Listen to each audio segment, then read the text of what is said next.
Hey guys, welcome back to Southern Crafts Corner. It's Alyssa. I was inspired on Thanksgiving to create a unique gift for the holidays. So grab a tray, some scrapbook paper, some chalk paint, an accent color paint, some ribbons. I got some twine, a little greenery sprigs, and some clothespins. This is something that you'll be able to create for a loved one for less than $3 for the gift. So let's go ahead and start out. Grab your chalk paint and you'll want to go ahead and paint the edges. You'll create a nice thick layer all the way around, and you'll also want to paint the backside along the edges.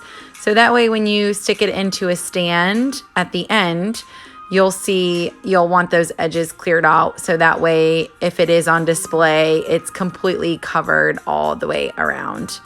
I like using chalk paint because it gives it a really nice full coverage, usually on the first coat. What's nice about this project is we are going to use some paint as an accent color. And every time you go to Lowe's, just as a little tip or trick, check out the mismatch section where they have the colors that people tried and didn't necessarily like. I usually get these sample paints for about $1, and I find they cover better than acrylic. So what I'm doing now is just using a small sponge brush. You can pick these up at Dollar Tree as well. And I'm literally just sponging and blending. I chose this light yellow because I felt like it accented the scrapbook paper that I chose. And I have someone specific in mind that I'm going to be giving this to. And the colors just made me think of them and their kitchen that they have.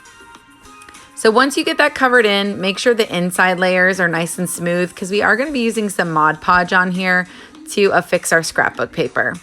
Once it's dry, just kind of eyeball and measure out. Give your paper a good cut.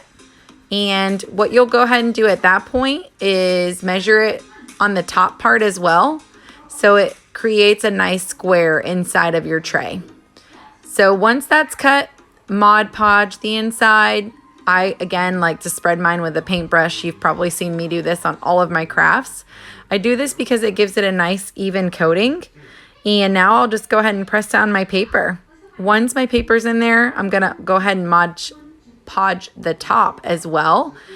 Again, it's nice and clear. If you get any wrinkles, you can gently push them out, or you can apply with a iron and just gently heat them out with some parchment paper. I just finished out my edges with the Mod Podge and blended a little bit of the paint. And now I'm going to just add a little bit of ribbon. I am using some different ribbons that I have.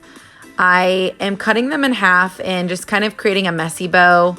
A lot of people do these different ways. For me, I just cut them in strips, add a little bit of jute twine around the back, and then I like to wrap around in circles the jute twine to give it a more finished look in the center. Once it's the way I want it to look, I'm just gonna go ahead and glue the edge to prevent it from fraying. And I'm gonna next put my clothespin on there and then glue my bow right on top of my clothespin. Adding a couple little sprigs in just to add that little touch of greenery. And there you have it. I'm putting in an old family recipe, and I just think it's perfect for the holidays.